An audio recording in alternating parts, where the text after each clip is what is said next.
ஆண்டவர் இயேசுவில் என் அன்பிற்கினிய சகோதரிகளே, சகோதரர்களே, உங்கள் அனைவருக்கும் புலர்ந்துள்ள புதிய ஆண்டு 2025 ஆண்டினுடைய வாழ்த்துக்களை அன்போடு தெரிவித்துக் கொள்கிறேன். இந்த புதிய ஆண்டு உங்கள் ஒவ்வொருவருக்கும், உங்கள் இல்லங்களுக்கும், நம்முடைய மறைமாவட்டத்தில் உள்ள எல்லா நபர்களுக்கும் உண்மையிலேயே புதிய ஆண்டாக அமையவும், இறைவனுடைய அருள்கரம் நம் குடும்பங்களையும் நம்முடைய மறைமாவட்டத்தையும் மிக அற்புதமாக வழிநடத்தவும் வேண்டுமென இன்றைய திருப்பலியை நான் ஒப்புக் கொடுக்கிறேன். கடவுள்தான் வரலாற்று நாயகர். உலக வரலாற்றை எழுதுபவர் மனிதர் அல்ல. மனித தலைவர்களை கடவுள் தேர்ந்தெடுக்கிறார். அவர்கள் வழியாக கடவுளே உலகை வழிநடத்துகிறார். சில சமயங்களில் சில தலைவர்கள் இந்த வரலாற்றை சற்று கோணலாக எழுதலாம். ஆனால் கோணலான வரிகளுக்கு மத்தியில் நேராக வரலாற்றை எழுதுபவர் கடவுள். அதனால்தான் God writes straight through the crooked lines என்ற ஒரு பழமொழி ஆங்கிலத்திலே இருக்கிறார். எனவே கடவுள் இந்த உலக வரலாற்றை எழுதுகிறார். எனவே அவர்தான் வரலாற்று நாயகர்.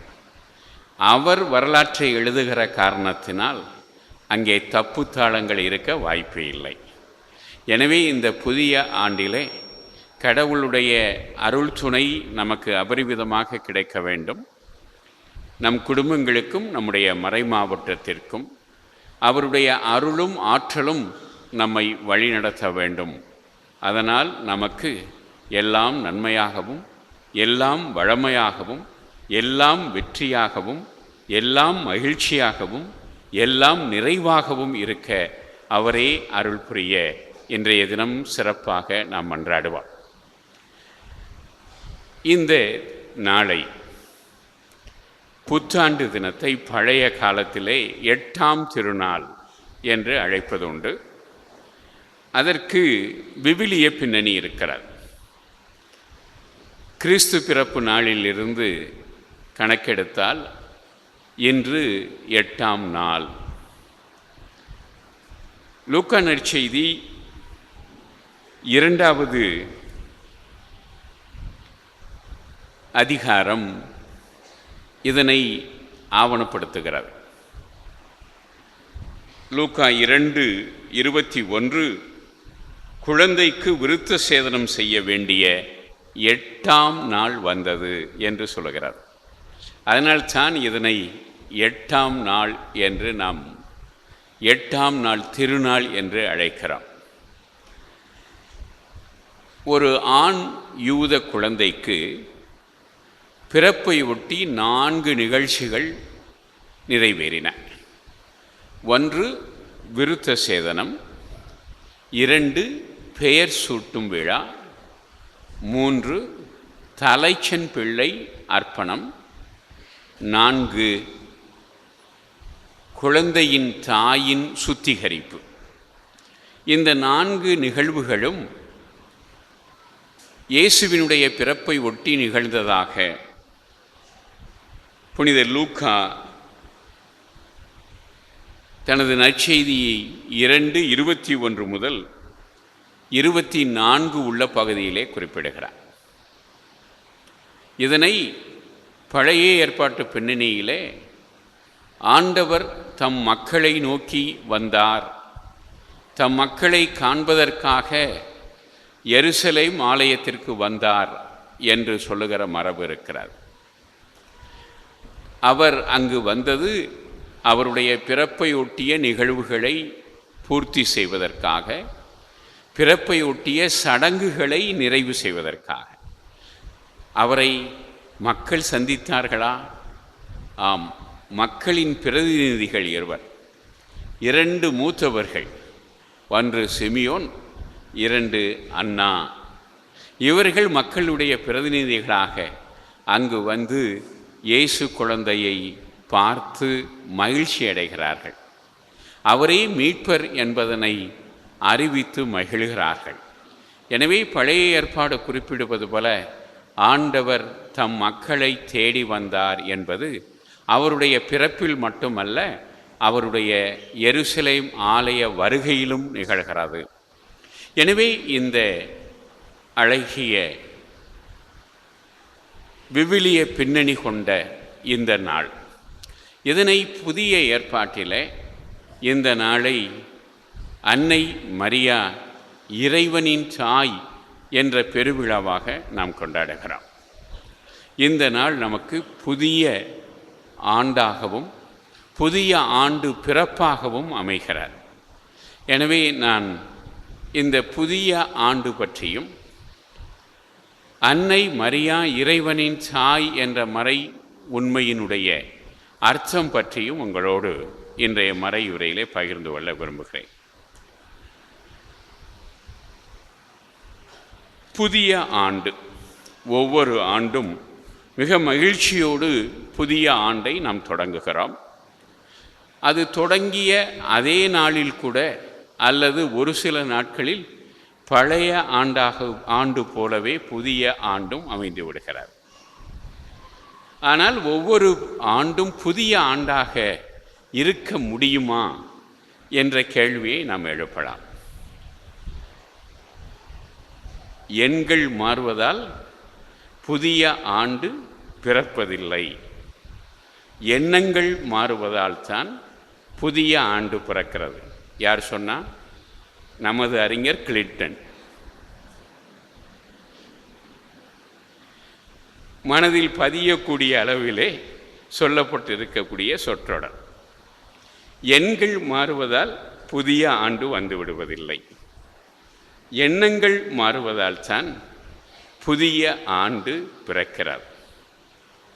இந்த புதுமை, பழமை, இந்த சொற்களை அலசி பார்ப்போம். பழமை என்பது எதிலே அடங்கியிருக்கிறது? பழகி போனதிலே அடங்கியிருக்கிறது, தேய்வதிலே அடங்கியிருக்கிறது, குறைவதிலே அடங்கியிருக்கிறது, துன்பங்களை தருவதில் அடங்கியிருக்கிறது. இதுதான் பழமை. இந்த பழமை போய் புதுமை வர வேண்டும். நம்முடைய தமிழ் மரபிலே கொண்டாடப்படுகிற பொங்கல் இதுதான்.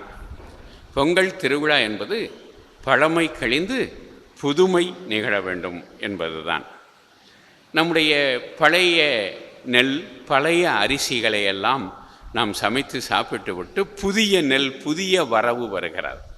அதனால்தான் அது பொங்கல், தமிழ் புத்தாண்டு என்றும் கொண்டாடப்படுகிறது. எனவே பழமை கழிய வேண்டும், புதுமை நிகழ வேண்டும். பழமை கழிந்து புதியன பிறக்குமா என்றால் பிறக்கும். அதுதான் வாழ்க்கையின் நியதி. பழையன கழிய வேண்டும், புதியன பிறக்க வேண்டும். அது நிகழ்ந்து கொண்டே தான் இருக்கிறார். காலங்களின் மாற்றத்தில் கடவுள் அதனை அற்புதமாக படைத்திருக்கிறார். எனவே பழையன கழிந்து புதியன பிறப்பெடுக்கின்றன. இந்த புதியன பிறப்பெடுக்கிற பொழுது அது நம் ஒவ்வொருவருக்கும் காலச்சூழலில், வரலாற்றில் புதியது தோன்றுகிற பொழுது நம் ஒவ்வொருவருக்கும் அது புதியதாக மாறுகிறதா என்பதுதான் கேள்வி. அது சில பேருக்கு புதியதாக மாறுகிறது, பல பேருக்கு பழையதாகவே இருந்து விடுகிறார். அதற்கு காரணம் என்ன? நமக்குள் இருக்கக்கூடிய எண்ணங்களுடைய மாற்றம் இன்மைதான். எண்ணங்கள் மாறாமல் இருப்பதனால்தான் நாம் மாறாமல் இருக்கிறோம். புதியன வருவது நம்மிலே குறைந்து விடுகிறது, சில பேரிலே சுத்தமாக வராமல் போய்விடுகிறார். எனவே புதியன பிறக்க வேண்டும், புதியது நிகழ வேண்டும் என்று சொன்னால் நம்முடைய எண்ணங்கள் மாற வேண்டும். எண்ணங்கள் மாறுவது என்பது என்ன? எண்ணங்களிலே ஒவ்வொரு மனிதரிலும் இந்த எண்ணங்கள் இருக்கின்றன. எண்ணங்களை இருவகையாக படுத்தலாம். ஒன்று நேர்மறை எண்ணம், பாசிட்டிவ் திங்கிங். இன்னொன்று எதிர்மறை எண்ணம், பெசிமிஸ்டிவ் திங்கிங். இந்த பாசிட்டிவ் திங்கிங் யாரிடம் இருக்கிறதோ அவர்களில் புதுமை அதிகமாகிக் கொண்டே இருக்கும். நேர்மறை எண்ணங்கள் யாரிடம் இருக்கிறதோ அவர்களுக்கு புதியன வந்து கொண்டே இருக்கும். எதிர்மறை எண்ணங்கள், பெசிமிஸ்டிவ் அல்லது நெகட்டிவ் எண்ணங்கள் யாரிடம் இருக்கிறதோ அவர்களிடம் புதியன வருவதில்லை. பழமை அப்படியே அழுத்தமாக வந்து உட்கார்ந்து கொண்டு விடுகிறார். எனவே இந்த புதிய எண்ணம் பாசிட்டிவ் திங்கிங். பாசிட்டிவ் திங்கிங் என்று சொன்னால் என்ன? நெகட்டிவ் திங்கிங் என்று சொன்னால் என்ன? நெகட்டிவ் என்றால் ஒன்றும் உருப்படாது, ஒன்றும் மாறாது, எதுவும் புதுசாக நடந்துட போகிறது கிடையாது, அவன் விதிப்படி தான் நடக்கும் என்று நினைப்பது. ஆனால் நேர்மறை எண்ணம் என்பது என்ன?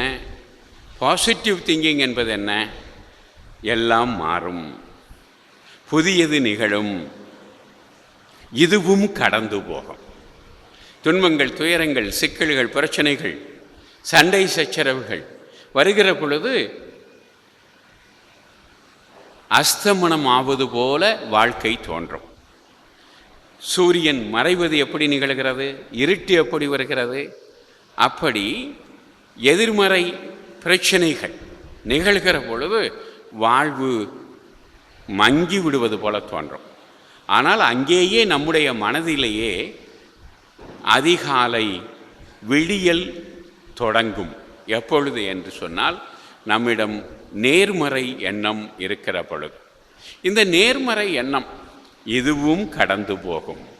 துன்பங்கள், துயரங்கள், பிரச்சனைகள், கணவன் மனைவியிடையே உறவு சிக்கல்கள், பெற்றோர்கள் பிள்ளைகளிடையே உறவு சிக்கல்கள், இதுவும் கடந்து போகும், அனைத்தும் கடந்து போகும்.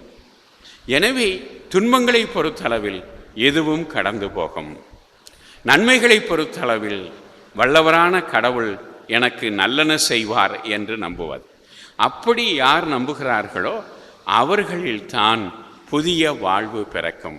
எனவே இந்த எதிர்மறை என்பது நல்லது நடக்கும் என்று நினைத்துவிட்டு அது நடப்பதற்காக காத்திருப்பதல்ல, நாமே முயற்சிகளை மேற்கொள்வது. என்னால் முடியும், உன்னால் முடியும், நம்மால் முடியும் என்று நம்புவது. எனவே என்னால் முடியும். ஒரு பழைய பாடல், உன்னால் முடியும் தம்பி, உனக்குள் இருக்கும் உன்னை நம்பி. எனவே என்னால் முடியும் என்று நினைப்பவர்கள்தான் வரலாற்றிலே சாதனைகள் படைக்கிறார்கள். எனவே என்னால் முடியும் என்று நம்புவது. என்னால் முடியும் என்று நம்புகிற பொழுது நான் மட்டும் சாதித்துவிட முடியும் என்று நினைப்பது தவறாகிவிடும்.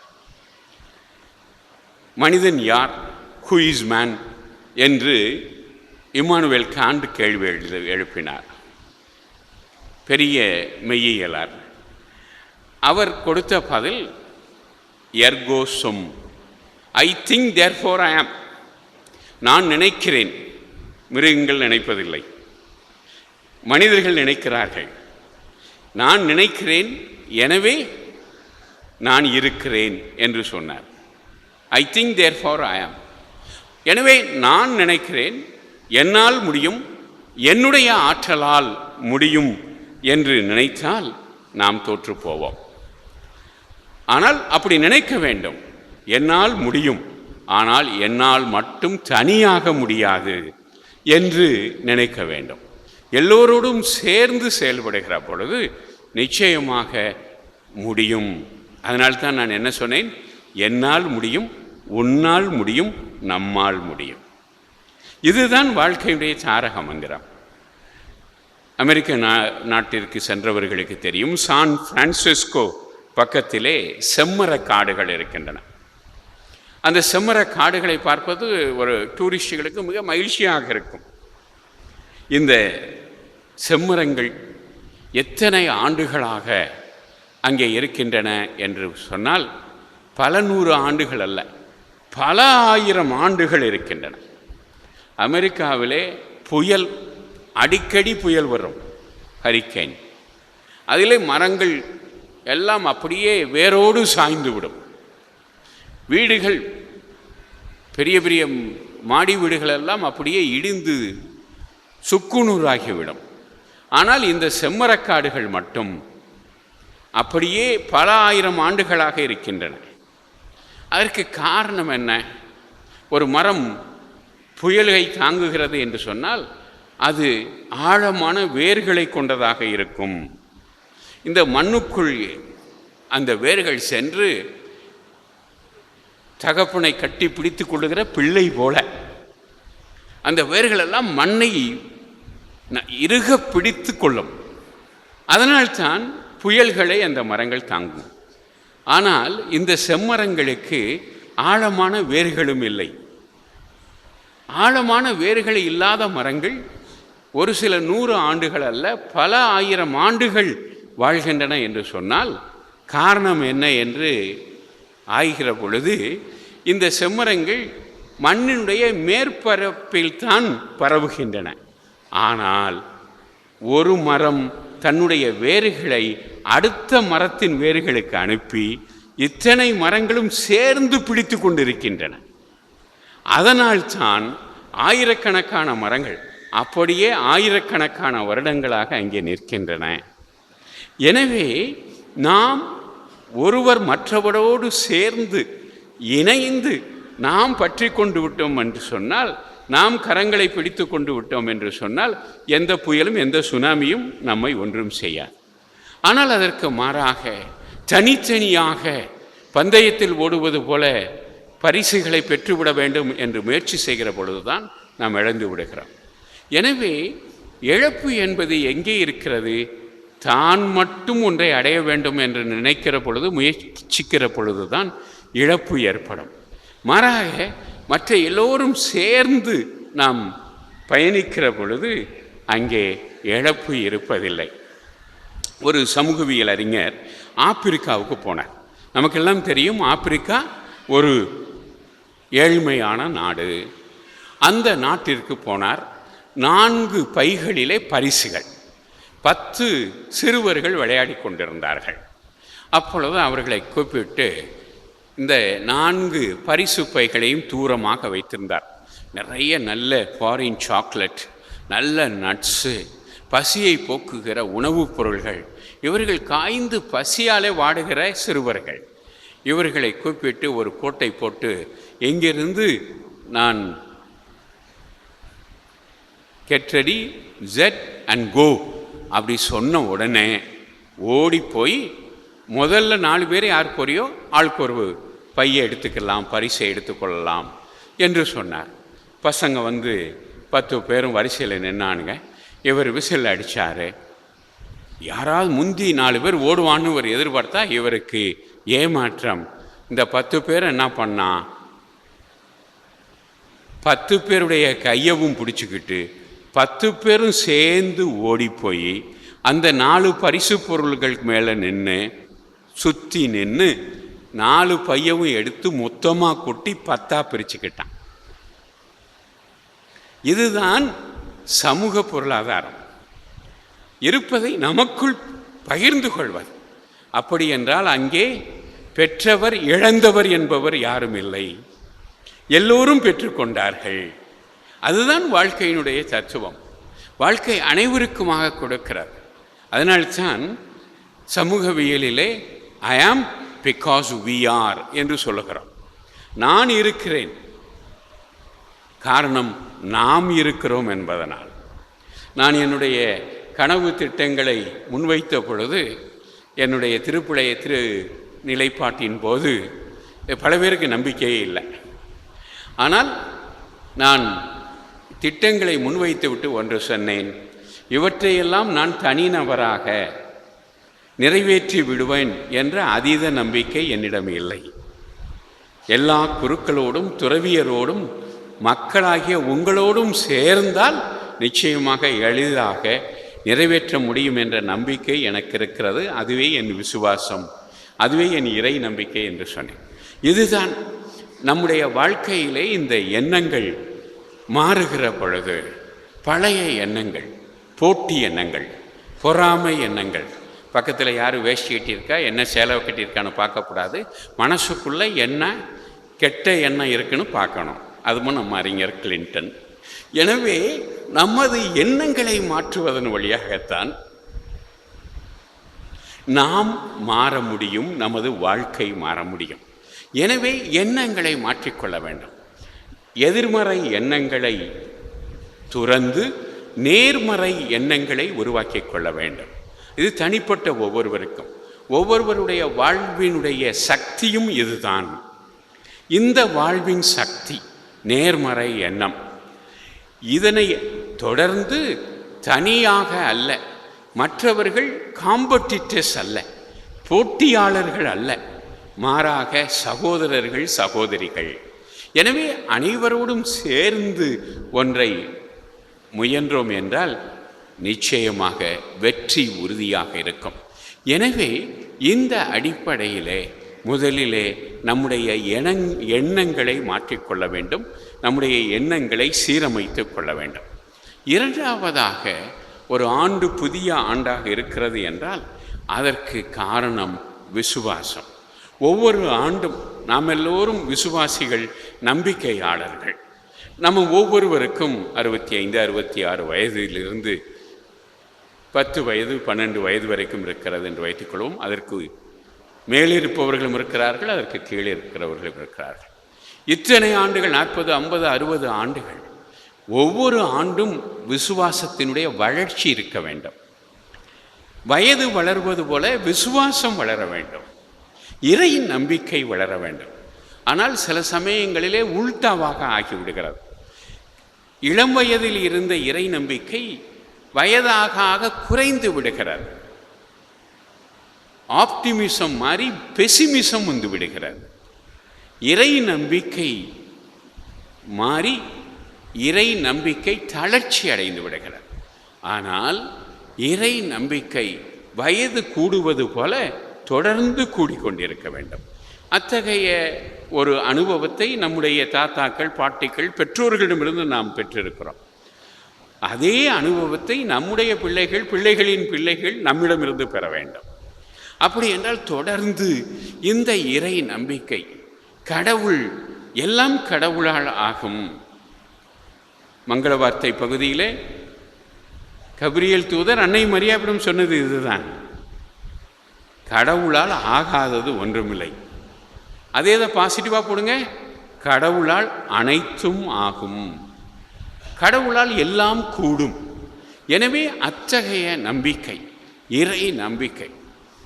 ஒரு கதை, ஒரு சின்ன பையன், அவங்க அம்மா ரொம்ப சோம்பலாம் போயிடுச்சு. ஒரு பெரிய ஆஸ்பத்திரியில் பக்கத்து வீட்டுக்காரங்க கொண்டு போய் சேர்த்து விட்டாங்க. ஆனால் நிறைய ஆயிரக்கணக்கான டாலர்கள் செலவாகும்.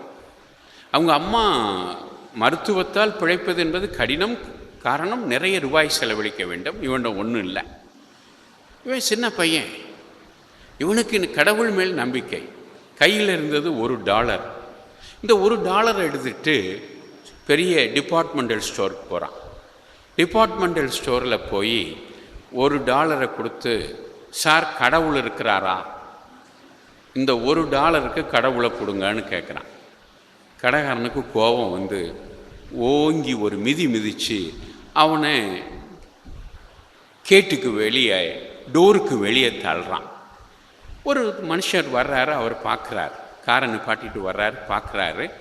ஏன் மிதிச்சவனை தள்ளுறீங்கன்னு கேட்குறார். இவன் என்னை நக்கல் பண்ணுறேன், $1 கொண்டு வந்து கடவுள் இருக்காரா, $1 கடவுளை கொடுங்கன்னு கேட்குறான் அப்படின்னு கடைக்காரன் சொல்கிறான். இந்த பையன் விழுந்தவன் எந்திரிச்சு போயிடுறான். போயிட்டு பரிதாபமாக மருத்துவமனைக்கு போகிறான். ஒரு சில நாட்கள் மருத்துவம் நிகழ்கிறது.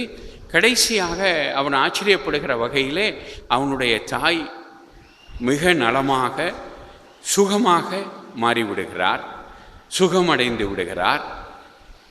கவுண்டருக்கு போகிறான் அவங்க அம்மாவை கூட்டிக்கிட்டு. அப்போது பெரிய பில் கொடுக்குறாங்க, ஒரு சில $1 மில்லியன் ட்ரீட்மெண்ட்டுக்குரிய எக்ஸ்பென்ஷன் கொடுக்குறாங்க. 2 பேரும் பார்த்து பயப்படுறாங்க, இவ்வளோ பணம் எப்படி கட்ட முடியும் அப்படின்னு சொல்லி. அப்போ கேட்குறான் அந்த கவுண்டரில், நாங்கள் எப்படி சார் அதை கட்ட முடியும் அப்படின்னு. இல்லை, நீங்கள் கட்ட வேண்டியதில்லை, உனக்காக கடவுள் கட்டிட்டாருன்னு சொன்னான். இவனை மிதித்து தள்ளிய போது அந்த ஒரு நபர் வந்தார் இல்லையா, அவர் இவனுடைய கடவுள் நம்பிக்கையை, அதனுடைய மகத்துவத்தை உணர்ந்தவர் மருத்துவமனைக்கு எழுதுகிறார். எவ்வளவு செலவானாலும் செலவாகி பண்ணிட்டு என்னுடைய முகவரிக்கு பில் அனுப்புங்க அப்படின்னு சொல்லி. அவர்கள் கேட்டால் கடவுள் கட்டி விட்டார் என்று சொல்லுங்கள். கடவுள் என்றும் செயல்படுகிறார் மக்கள் வழியாக. சில சமயங்களில் நேராக டைரக்டாக புதுமை வழியாக அவரால் செய்ய முடியும்.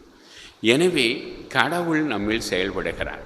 இந்த இரண்டு எண்ணத்தையும் நாம் கொண்டிருந்தோம் என்று சொன்னால், தன்னம்பிக்கை, இறை நம்பிக்கை, இதுதான் டூ ஃபோர்ஸஸ் ஆஃப் லைஃப், இரண்டு மனித சக்திகள்.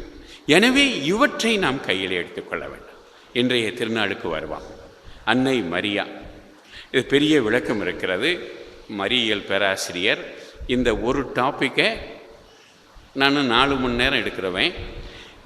நீங்கள் பயப்பட மாட்டீங்கன்னு தெரியும், நான் அவ்வளோ நேரம் பிரசங்கத்தில் எடுக்கிறது இல்லை. அன்னை மரியா இறைவனின் தாய். அதற்கு ஒரு பின்புலம் இருக்கிறது. என்ன பின்புலம் என்று சொன்னால், இது ஒரு பெரிய டிஸ்கஷன். முதல் 313 வருஷங்கள் எல்லோரும் சித்திரவதையிலே இருந்த காலம். ஆனால் ரோமை அரசு 313 கிறிஸ்தவத்திற்கு சுதந்திரம் கொடுத்த பிறகு, கிறிஸ்தவத்தை அரசு மதமாக மாற்றிய பொழுது, கருத்தியல்கள் பற்றிய விவாதத்திற்கு வாய்ப்பு இருந்தார். அப்பொழுது சில பேர் இயேசு மனிதர் என்றார்கள், சில பேர் இயேசு இறைவன் என்றார்கள், சில பேர் இயேசு மனிதர் என்பதற்கு அழுத்தம் கொடுத்தார்கள், சில பேர் இயேசு இறைவன் என்பதற்கு அழுத்தம் கொடுத்தார்கள்.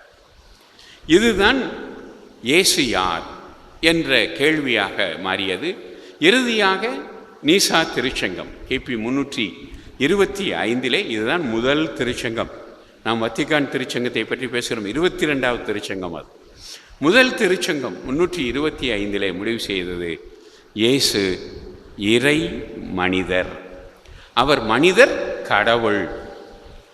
ஆனால் இதில் எதற்கு அழுத்தம் கொடுப்பது என்பதிலே சிந்தனையாளர்கள், இறையலாளர்கள் மத்தியிலே கருத்து வேறுபாடு இருந்தது. இதனை களைந்து சில பேர் மனிதர் என்பதற்கு அழுத்தம் கொடுத்தார்கள். இல்லை, அவர் இறைவன் என்பதற்கு அழுத்தம் கொடுப்பதற்காகத்தான் மரியியல் கோட்பாடுகள் 4 முதல் கோட்பாடாகிய இறைவனின் அன்னை புனித கன்னி மரியா என்ற உண்மையை எபேசு திருச்சங்கம் 431 வரையறுத்தார். எனவே அன்னை மரியா இறைவனின் தாய். அவர் இறைவனின் தாயாக இருப்பதால் நமக்காக பரிந்து பேசும் வல்லமை படைத்திருக்கிறார். அதை நாம் உலக வரலாறு முழுவதும் பார்க்கிறோம், எல்லா திருத்தலங்களிலும் பார்க்கிறோம். கிறிஸ்தவர்கள், கத்தோலிக்கர்கள் மட்டுமல்ல, எல்லா சபைகளைச் சேர்ந்த கிறிஸ்தவர்களும் எல்லா சமயங்களைச் சார்ந்தவர்களும் வந்து அன்னை மரியாவுடைய திருத்தலங்களிலே ஜெபிப்பதை நாம் பார்க்கிறோம். அங்கே அவர்கள் ஏன் வருகிறார்கள்? அவர்கள் அன்னை மரியாவினுடைய ஜெபத்தை பெற்று பலனடைந்த காரணத்தினால்தான் வருகிறார்கள். எனவே அன்னை மரியா இறைவனின் தாய் மட்டுமல்ல, நம்முடைய தாய், நமக்காக இறைவனிடம் பரிந்து பேசுபவராக இருக்கிறார். 2ஆம் உலகப் போருக்கு முன்பாக நாசி ஜெர்மனி, வரலாறு படித்தவர்களுக்கு தெரியும். இந்த நாசி ஜெர்மனியில் ஹிட்லர் யூதர்களை எல்லாம் கொள்வதற்காக வதை முகாம், கான்சன்ட்ரேஷன் கேம்ப் ஒன்று வச்சுருப்பார். அதில் வேலை செய்கிறதற்கு குடும்பம் வந்து போடுவாங்க. அவர்கள் பகல் முழுவதும் வேலை செய்வார்கள். ஆயுதங்களை தயாரிக்கிற தொழிற்சாலைகள் உள்ளே இருக்கும் அந்த வதை முகாம்களில். யார் கொஞ்சம் அன்னைக்கு வேலை செய்ய நல்லா செய்யலையோ, பலவீனமாக இருந்தார்களோ, அன்னைக்கு சாயங்காலம் சுற்றுவானுங்க. அதுதான் அங்கே நடக்கும். ஒரு குடும்பம், யூத குடும்பம், சாலமோன், மிரியம், கணவன் மனைவி, அவங்களுக்கு 2 பசங்க. மூத்தவன் கொஞ்சம் பெரியவன், சின்ன பையன் 2வது பையன். மூத்தவன் பேர் ஜோஷுவா, ரெண்டாவது பையன் பேர் டேவிட். இந்த ரெண்டாவது பையன் ஒரு நாளும் சரியாக வேலை செய்யலை. என்னைக்காவது இராணுவம் அவனை கொன்றுவிடும் என்று சாலமோனுக்கு தெரியும். ஒரு நாள் சாயங்காலம் வர்றார். பகலில் ஒவ்வொருவரும் தனித்தனியாக, ஆண்கள் தனியாக, பெண்கள் தனியாக, பிள்ளைகள் தனியாக போய் வேலை செய்யணும். சாயங்காலம் வந்தால் டேவிட்டை காணாம், சின்ன மகனை காணாம். ஜோஷுவாவை பார்த்து சாலமன் கேட்குறார், எங்கே தம்பி இன்றைக்கு ஒழுங்காக வேலை செய்யலை, அதனால இராணுவம் அவனை பிடித்து இழுத்து கொண்டு போய்விட்டது. அம்மா எங்கடா? தம்பி தரையில் விழுந்து அழுது புரண்டான். இராணுவம் பிடித்து இழுக்கும்போது அவனை தூக்கி தோளில் போட்டுக்கொண்டு, கவலைப்படாத, ஐ கோ வித் யூ, நான் உன்னோடு வருகிறேன் என்று அம்மாவும் போய்விட்டார்கள். இராணுவம் அம்மாவையும் தம்பியையும் சேர்த்து சுட்டு விட்டது என்று சொன்னான். நாம் துன்பப்படுகிற பொழுது நாம் தனியாக துன்பப்படவில்லை. நம்மோடு அன்னை மரியா இருக்கிறார். இன்றைய திருநாளிலே அவர் தருகிற செய்தி, டோன்ட் வரி, கவலைப்படாதே, ஐ கோ வித் யூ. அவர் தன் மகன் சிலுவை சுமந்த பொழுது எப்படி கூட சென்றாரோ அதுபோல நாம் துன்பங்களை சுமக்குகிற பொழுது நம்மோடு வந்து தன் மகனிடம் பரிந்து பேசி நமக்கு வாழ்வை பெற்றுத் தருகிற அன்னையாக நம் அன்னை இருக்கிறார். எனவே இந்த அன்னையிடம் நம்முடைய நம்பிக்கையை, நம்முடைய மன்றாட்டுக்களை நாம் செலுத்தினோம் என்றால் இந்த புதிய ஆண்டு நிச்சயமாக ஒரு நல்ல ஆண்டாக, உண்மையில் புதிய ஆண்டாக இருக்கும். கண்ணதாசனை பற்றி நமக்கு தெரியும். அவர் எழுதிய பாட்டிலே ஒன்று, மாதா நீயே அருள் வெள்ளமே என்ற பாடல். அந்த பாடலில் கன்னி மேரி திருக்கோலமே எங்கள் மாதா நீ ஆனதால் உலகம் எங்கும் உயிர் வந்ததே. அருமையான வார்த்தைகள். மாதா நீயே அருள் வெள்ளமே. நான் கடைசியாக எழுதிய மாதா பற்றிய நூலுக்கு இந்த பெயரைத்தான் வைத்தேன், மாதா நீயே அருள் வெள்ளமே. கன்னி மேரி திருக்கோலமே எங்கள் மாதா நீ ஆனதால் உலகம் எங்கும் உயிர் வந்ததே. 2 ஸ்டான்ஸா. ஒன்று, திருச்செல்வன் தனை காக்க நீ பட்ட பாடு. எகிப்துக்கு பிள்ளையை தூக்கிட்டு போய் பட்ட பாடு. இரவோடு இரவாக சிறு பிள்ளையோடு தாய்மையின் பூரண உணர்ச்சிகளோடு தாங்கி நடந்ததினால் பிழைத்தது நாடு. நாடு என்று அவர் சொல்வது உலகம். குழந்தையை காப்பாற்றுவதற்கு அவர் கஷ்டப்பட்டு நடந்தது, அதனால பிழைத்தது நாடு. அப்புறம் வர்றார் பாயிண்ட்டுக்கு. என்ன? ஒவ்வொரு வீட்டினிலும் உன் போல தாயும், ஒவ்வொரு தாயிடத்தும் அவர் போல சேயும், வந்து பிறந்து விட்டால் துன்பங்கள் ஏது. ஒவ்வொரு வீட்டினரும் உன் போல தாயும், ஒவ்வொரு தாயிடத்தும் அவர் போல செய்யும், வந்து பிறந்து விட்டால் துன்பங்கள் ஏது. மாதா நீ சொல்லு மகனிடம் தூது. எனவே நம்முடைய ஒவ்வொரு வீட்டிலும் அன்னை மரியா போல அன்னையர்களும் அவருடைய திருமகன் போல நாம் எல்லோரும் இருந்துவிட்டால் துன்பங்கள் ஏது. அதையும் மீறி துன்பங்கள் வரும்பொழுது மாதா செல்லுகிறார் தூது. ஆமென்.